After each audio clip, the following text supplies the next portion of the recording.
Bloody hell, this game is more brutal than my morning breath, and I mean that in the best possible way. It's a unique roguelike experience taking inspiration from Doom, Ultra Kill, and Half-Life, with some shiny graphics blending modern rendering techniques and good old pixel art. My name is good old Papa Slim as always, and I'm here to dig out the FPS games out of the FPS games, simply so you don't have to do the digging, only the enjoying after watching my videos, of course. And today I dug out a very brutal body horror-ish sci-fi roguelike FPS. Yeah, Moros Protocol. Let's dive into it.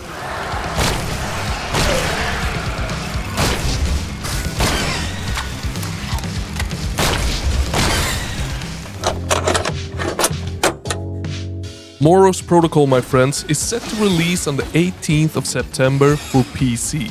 It started out as a fun hobby project all the way back in 2010, but has for the last 5 years been a very serious project by Pixel Rain, and it's being published by Super Rare Originals. And I unfortunately do not have any information on the price of the game as of writing this script. And it is, as I said, a very brutal looking roguelike first-person shooter that can be played fully solo like I did, or co-op. And I actually recommend that you play it in co-op, and I'm gonna explain more on why very soon.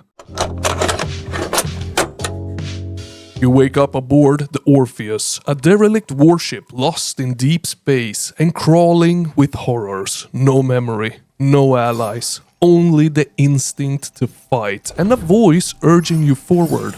The ship, it shifts around you. The enemies, they never stop. And survival means battling through blood-soaked corridors to uncover what lies ahead.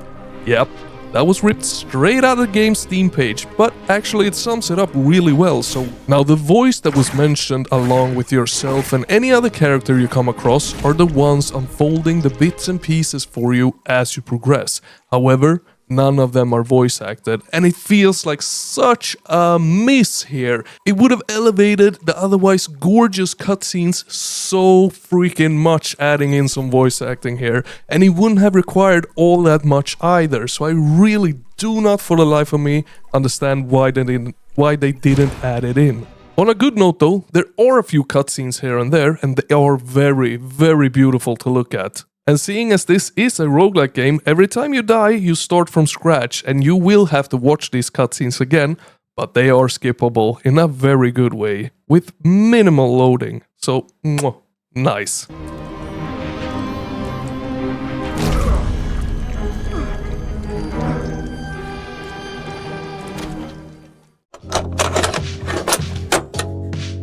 Now when it comes to the gameplay, this doesn't play like your regular fast roguelike. This is more slower in a sense where you have to be tactical. You have to look around the room that you have entered, and you have to utilize the barrels, the poisonous balls that you can find, and you have to kinda see what kind of enemies you have facing you.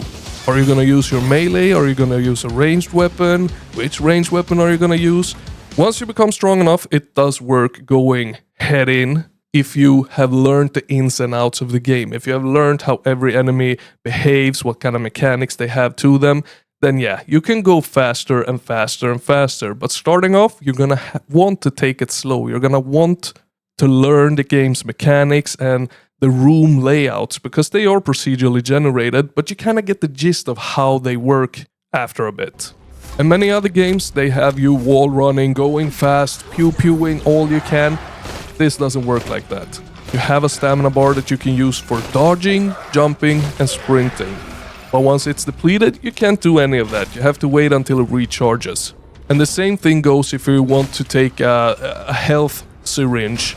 You slow down, you can't do anything else. Or if you reload a weapon, you slow down and you can't do anything else unless you cancel that reload, which you can do by pressing the reload button again. The movement, however, is kind of fast. It isn't slow, and you can upgrade it to become even faster. But if you combine your sprinting and jumping, you can actually fly forward almost if you so want to. And in these rooms, sometimes you come across a challenge, which means that you are teleported to a special place in the ship and it challenges you to do some jumping platforming. And in those segments, the game really shines with its speeds and its very responsive and nice controls, because the controls are very nice once you get the hang of them. Now when it comes to the weapons, I really like them. The problem here is that in the demo, it lets you play around with a lot more weapons in the first zone, but it doesn't in the full game. And that makes the full game a hell of a lot harder than the demo, because you had way more powerful weapons in the demo. Even without the permanent upgrades that the game has, you know, it has all your standard permanent upgrades with increased health, increased range damage, increased melee damage. It doesn't go wild and crazy with them, but it has all those standard roguelike upgrades, permanent upgrades. Without any of them, in the demo, I made it as far as I did in the full game. And I played the full game for 10 hours. Yeah. Let me explain a little bit why. For you see, in the full game, once you reach or get close to the second or the third boss, if you're lucky, in the first zone, yeah, each zone contains 3 bosses. Something happens. The game starts to memory leak and you have such an insane delay that you can't move. If you move, it takes a second for your screen to register it and it takes a second for the game to register it. So you start clipping through things, you can't avoid the boss's attacks, you can't even avoid regular enemy attacks, and it makes it impossible to play. If you don't get that, you're like me. You're a dad of 2 kids. You need to pause the game sometimes and go and do something. Sometimes when you hit escape, the game doesn't simply pause. It automatically takes you to the permanent upgrade screen and it's cancelled your run. So when you go into a new run, it's from the start. You can't save mid-run, or at least not as far as I've made it, because I haven't finished it. To say that I'm a little bit frustrated at that is putting it very mildly. As I said, I played for 10 hours and I played the segments that are in the demo over and over and over. I am strong enough to make it further. I have learned the game, so I am good enough to make it further, but it was really hard getting there, and then the game messing with me like this.